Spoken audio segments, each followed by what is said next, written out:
পয়লা মে শ্রমিক দিবস উপলক্ষে আজকে আমি সকল শ্রমিক ভাইদেরকে জানাই প্রাণ ঢালা অভিনন্দন ও শুভেচ্ছা।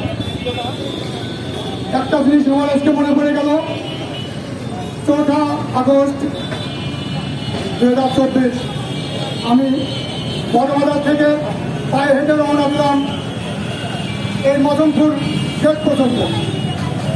আমি দুধারে দেখতে পেলাম শ্রমিক ভাইদের এই দোকানে, যেসব দোকানে এনএসওডে আছে এই দোকানগুলোতে প্রত্যেকটা শ্রমিক হাত লাঠি দিয়ে, হাতে লাঠি নিয়ে দাঁড়িয়ে আছে আজকের এই সমাজকরণের যে সুযোগ হয়েছে এর জন্য।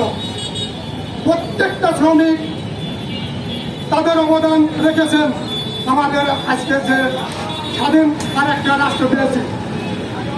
আমি ওই সব শ্রমিক ভাইদের শ্রদ্ধা করে স্মরণ করছি।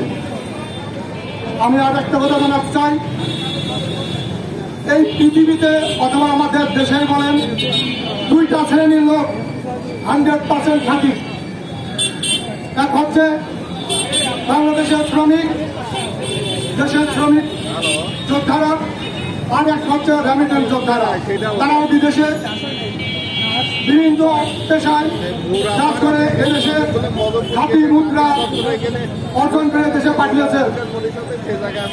আর এদেশের শ্রমিক ভাইরা বিভিন্ন জায়গায় একদম তৃণমূল পর্যায়ে কাজ করে, যেমন কৃষক মাটি খুঁড়ে ফসল ফলাইয়ে টাকা উৎপাদন করে, ফসল উৎপাদন করেন, টাকা বানিয়ে দেন। এই টাকার বেতন আজকে সরকারি চাকরিজীবীরা উপভোগ করে।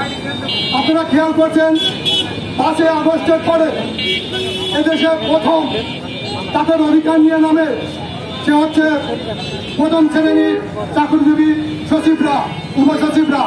তাদের দায়িত্ব নিয়ে নেন উপদেষ্টারা খুব সহজে।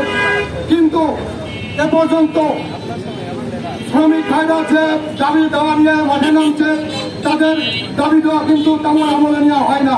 এটা অত্যন্ত দুঃখের বিষয়। অফিসার হইলে তাদের দাবি দেওয়া মেনে নেওয়া হবে, কিন্তু শ্রমিক হইলে তার দাবি দেওয়া মেনে নেওয়া হবে না। আমরা এই জন্য শ্রমিক ভাইদের ঐক্য হওয়ার জন্য আহ্বান জানাবো। আপনারা ঐক্য হবেন, ঐক্য হয়ে আপনাদের দাবি আদায় করা না করা পর্যন্ত রাস্তায় থাকবেন। এবং এই বলে ধন্যবাদ দিয়ে আমি সকল শ্রমিক ভাইদের শ্রদ্ধা বলে স্মরণ করে আজকে শেষ করছি। আল্লাহ হাফেজ।